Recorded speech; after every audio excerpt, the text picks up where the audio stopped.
Hello, everybody. Good evening, sir. Nice plane. Everyone having a good time. We'll be back in Washington soon.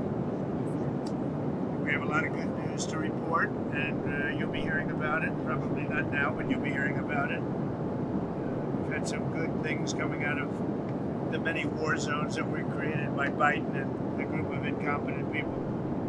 But I think we have some pretty good news, so we'll talk about that later or tomorrow. Any questions? Any plans to speak with President Xi this week? No plans to speak to him, but China and our people are talking about different things. Yeah. Why did you assign Waltz out of his position as a national security advisor? I actually think it's a higher position. I want to know the truth. I think it's an upgrade. I think moving him there is an upgrade. Mr. President, during the News Nation town hall, you said that you didn't make any mistakes in your first 100 days. Was appointing Mike Waltz as your national security advisor a mistake? No, it's irrelevant. It's not a mistake or not a mistake. It's not a big deal.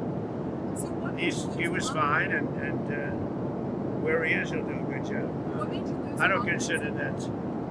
I didn't lose confidence in him. So what was the- Why did I lose confidence? He's going to the United Nations. To me, I think it's personally, if I had a choice for myself of doing, I'd rather have that job than the other. Did he resign on his own, or did He didn't resign. So what was I just moved him. There was no resignation. You people are so bad. You know, you're trying to make a big deal out of something that's not. You are so bad. what's your time? That's why nobody watches you anymore. Who are you with? Mr. President? Who are you with? I'm with You with who? First TV. First. I didn't know there was such a thing. Mr. President, any trade deals coming this week? It could very well be. Can you tell us more about them? Nobody understands. We're negotiating with many countries. But at the end of this, I'll set my own deals because I set the deal. They don't set the deal. I set the deal. Mr. They've been ripping us off for years. I set the deal. Sir, Every country, almost without fail, friend and foe, has been ripping us off for years. So we're meeting with almost all of them, including China. And at the end, I'm setting the deal. They keep saying, when are you going to, this is not like a big deal that's going to be signed. In some cases, we'll sign. But we don't have to have signed. I'm going to be setting the deal. I'll be setting a tariff. You keep asking the same question. When will you agree? It's up to me. It's not up to them. It's up to me. Now, they don't have to deal with us, which is okay, because we lost, under Biden, we're losing $5 billion a day. Think of it. $5 billion a day. Now we're not dealing with China at all, because the tariff's so high that they basically can't deal. And because of that, we're saving billions of dollars, you know. But and I'm not saying this to be a wise guy with you, to be mean. I don't want to be mean to you. You're, a good professional. But you do keep asking me that same question. It's not like we're going to sit down in an ivory room and we're going to he's going to say, there'll be some of that, very little. I don't see a lot of it. At some point in the next 2 weeks or 3 weeks, I'm going to be setting the deal. I'm going to say that such and such a country has had a tremendous trade surplus their way with us. They've taken advantage of us in various ways. And we fully understand what they were doing. We were being led by people that were not very smart. They were able to be taken advantage of, but I can't be taken advantage of. So at a certain point, I'll be just setting a certain tariff number. what's your PEPFAR, sir? Say it. On PEPFAR, AIDS treatment in Africa, there's a waiver in place, but people are saying to my colleagues that they're still not getting medicines, and UNAIDS... Well, that shouldn't be happening. But the other thing, other countries should be helping us with that. And I'm a big fan of getting that solved. But, you know, we're the only country. Where is France? Where is Germany? Where are these other countries? Nobody does anything but the United States. And we spend, billions and billions of dollars. So they should be helping also. But as you know, we did a waiver. You know that, right? Right, but there's Well, I can't help that, because if we did a waiver, then you have to get your people to act properly in the waiver.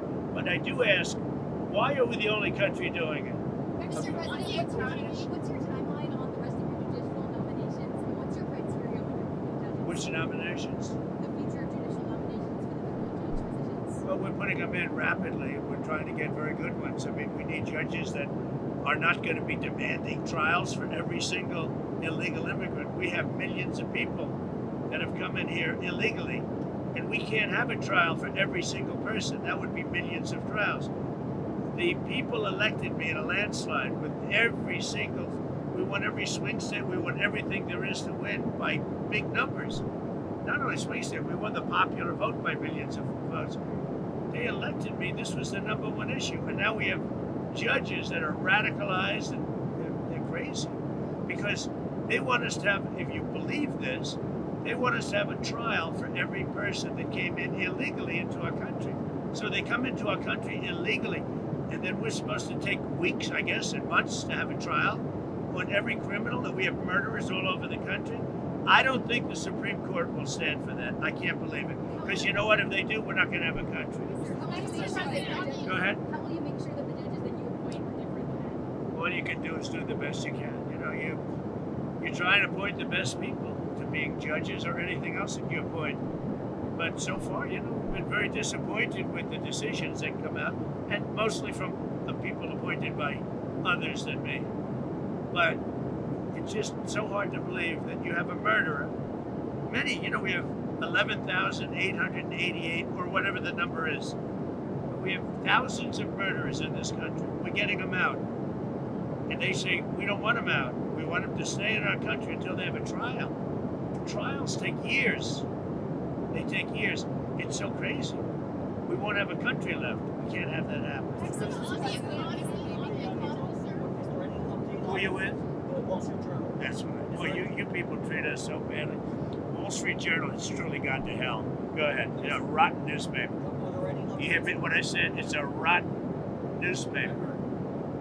Are there any updates and talks with I wouldn't tell the Wall Street Journal because it'd be wasting my time. There are talks, but I don't want to talk to the Wall Street Journal. But look, Wall Street Journal is China-oriented, and they're really bad for this country. Go ahead. You want a fair deal. You say you want a fair deal with China. What is a fair deal like that you want them to? Well, you know, I want a fair deal with China, but China's been ripping us off for many years, so maybe something should be thought about, you know, a little bit of retribution. China's been ripping us off for many years, ever since they started. To me, I think it was the worst thing that Richard Nixon ever did. And it was Nixon, you know, he's the one that got it started. And they've taken advantage of it. No. Mexico's president is claiming that you offered to send U.S. troops into Mexico, and she said that she didn't want them in Mexico. Is that true? Can you tell us about those conversations? So Mexico is saying that I offered to send U.S. troops into Mexico to take care of the cartel. She wants to know, is that true?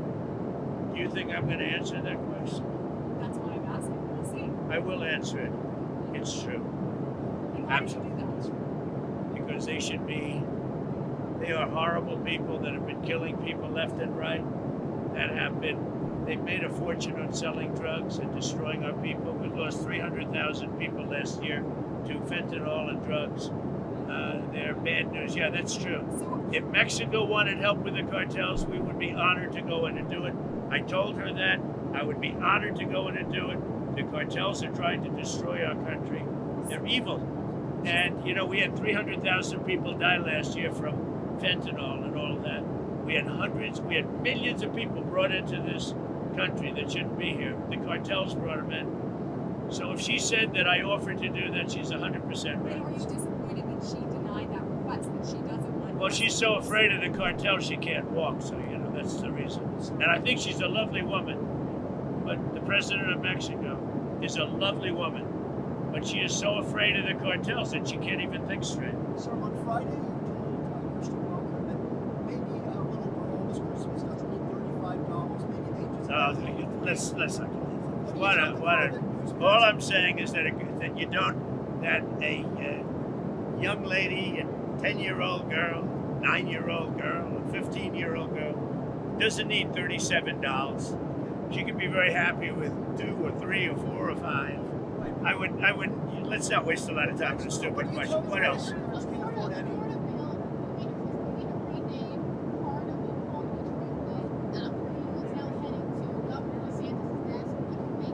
Well, if that, I don't know about it, but I'm honored if that's the case.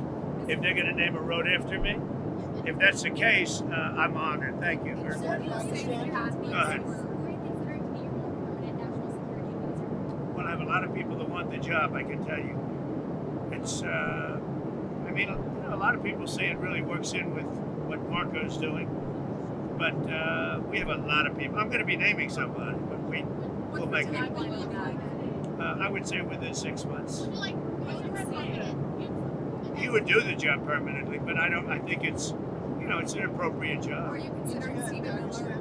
Are you considering Stephen Miller? Stephen Miller's at the top of the totem pole. I mean, I think he sort of indirectly already has that job. You understand? Because he has a lot to say about a lot of things. He's a very valued person in the administration, Stephen Miller. As we've reached 100 days, what do you see as your main agenda items for the next 100? I think we had the greatest 100 days in the history of our country for an administration. I think we've done more. We've gotten rid of woke. We're strengthening up our military. Think of it. 6 months ago, we had the worst numbers in the history of our military for joining our military and police. Now we have the best numbers we've ever had. Just think of that. It's not even possible. Inflation's down. All costs are down. Everything is down, other than, as Tristan said, the thing that you carry the babies around in. But that's up 3%. Energy's down. Gasoline's down.